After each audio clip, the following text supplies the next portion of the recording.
ដើម្បីបានសត្វក្រពើស្រស់ៗធម្មជាតិទោះតែចេញប្រមាញ់ទើបបានស្រស់ៗធម្មជាតិបែបធម្មជាតិសុទ្ធសាធតែម្ដងបើចិញ្ចឹមគឺអត់មានធម្មជាតិទេគឺសុទ្ធតែគីមីសុទ្ធសាធតែម្ដងហើយបងប្អូន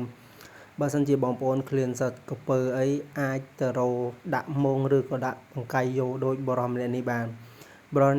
នេះក៏ចង់ហូបសត្វក្រពើគាត់ក៏ទៅតំបន់ស្ទឹងមួយដែលមានពោពេញទៅដោយសត្វក្រពើហើយទីបំផុតគាត់ក៏បានយកមងដែលគាត់ដាក់ហ្នឹងគឺយកទៅដាក់យកសត្វក្រពើហ្នឹងតែម្ដងបើជាប់ត្រីក៏យកត្រីជាប់ក្រពើក៏យកក្រពើហ្នឹងដែរប៉ុន្តែត្រីគឺមិនងាយមានត្រូវនោះទេដោយសារតែកលាមងរបស់គាត់គឺធំហើយក៏វាមិនល្អិលនោះដែរបើសិនជាកលាមងដែលល្អិលគឺងាយស្រួលសម្រាប់ជួបសត្វនឹងតែបើថារៀងស្អិតហើយគឺត្រីមិនថាត្រីឬក៏ពើទេតែប៉ះហើយគឺផ្អើលថយក្រោយទៅវិញហើយជាពិសេសគឺត្រីនឹងហ្មងពេលដែលប៉ះគឺផ្អើលថយទៅក្រោយវិញយកកាឡាតុនទៅអាចប្រមាញ់បានដូចបរិមម្នាក់នេះរសជាតិបែបធម្មជាតិសុទ្ធសាធតែម្ដងហើយតំបន់ដែលគាត់ដាក់មងនោះគឺថាទឹកក៏ជ្រៅហើយក៏ជាតំបន់ដែលស្ដុកសម្បូរទៅដោយព្រៃផងដែរមិនថាតែក្រពើនោះទេសំបីតែប្រភេទពស់ក៏វាមិនណោយនោះដែរគឺវាមានដូចតែគ្នានឹងប៉ុន្តែវាមានធំមានតូចតែប៉ុណ្ណោះហើយតំបន់ដែលស្ដុកបែបនេះគឺវាមិនងាយឲ្យមានមនុស្សឃើញនោះទេតែតម្រុំតែគាត់ដាក់បានគឺត្រូវប្រើរយៈពេល 2-3 ថ្ងៃដែរតម្រុំតែវាដើរមកចំកន្លែងនេះតែបើថាប្រភេទសត្វក្រពើវាដើរមកចំកន្លែងនេះគឺវាងាយស្រួលសម្រាប់ពួកគាត់ដាក់មងដើម្បីយកនឹងគឺងាយស្រួលមែនទែនបងប្អូនបន្ទាប់ពីដាក់បានគាត់ក៏បានជិះទូកដើម្បីត្រឡប់ទៅទីកន្លែងរបស់គាត់វិញហើយមិនមែនមានតែមួយនោះទេគាត់ក៏មានមួយកន្លែងទៀតដើម្បីរកដាក់ដូចតែគ្នានឹងដែរប៉ុន្តែគឺត្រូវតែមួយនឹងឯងគឺមួយថ្ងៃហ្នឹងក៏ដាក់ត្រូវតែមួយក្បាលឯងគឺជាប្រភេទក្រពើនឹងដែរប៉ុន្តែក្រពើមួយនេះគឺមិនមែនជាក្រពើដែរស៊ីសាច់មនុស្សទេបងប្អូនស៊ីសាច់សត្វទេភាគច្រើនគឺវាស៊ីតែត្រីឬក៏ក្តាមអីតែប៉ុណ្ណោះប្រភេទក្រពើបែបនេះគឺมันងាយបដ ாய் រឿងស៊ីសាច់ព្រោះដោយសារទំហំរបស់វាគឺអត់ធំដូច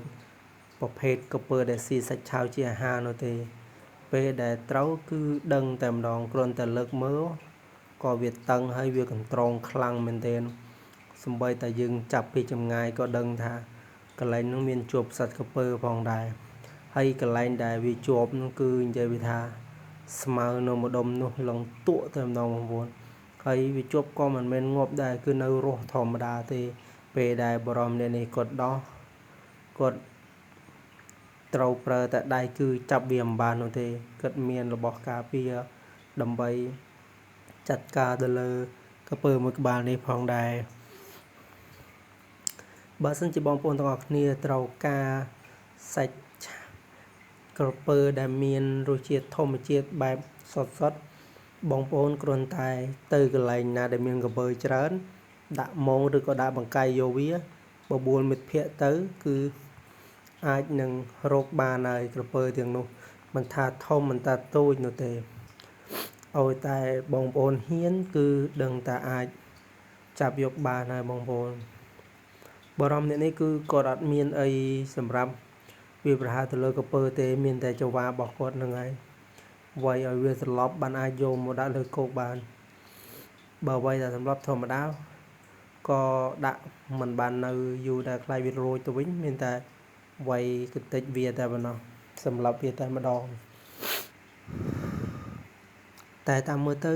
ខាងស្រុកយើងក៏វាមិនមានក្រពើសម្រាប់ឲ្យដាក់មងដូចនៅខាងប្រទេសគេដែរតែគេគឺស្រួលមួយយ៉ាងត្រង់ថាចង់បានសាច់ក្រពើស្រស់អីធម្មជាតិអីចេញទៅដាក់មងតែមកប្រើបានបាត់ហើយមួយក្បាលគឺហូបចង់កន្លះភូមិឯណោះហូបតែ 2-3 គ្រួសារបានហូបអស់បានត្រឹមតែ 2-3 នាក់អីគឺហូបអស់ទេដោយសារវាធំដែរ